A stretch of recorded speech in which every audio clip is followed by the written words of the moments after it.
How to open on-screen keyboard Windows 11. So that's what I'm going to show you guys in this super quick and easy tutorial. So without further ado, let us begin. So to start off, what you want to do is you just simply click on this button right here, the start button. And then after that, what you want to do now is you just click on settings right here. And after that, you'll be redirected here into your settings. So once you're here, what you want to do now is you just simply go to accessibility right here. And then once you're here, what you want to do is you just simply scroll down until you see keyboard. So just click on keyboard right here and then just scroll down until you see on-screen keyboard, access keys and print screen.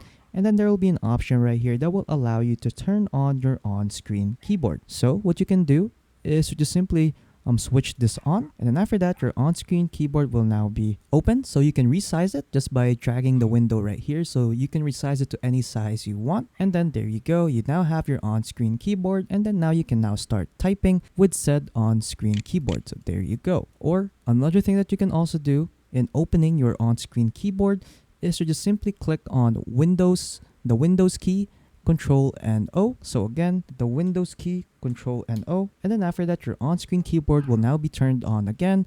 And then you can now start typing and also resize the window to your liking. And then after that, you can now exit out of here when you're done using it, or minimize it if you want to.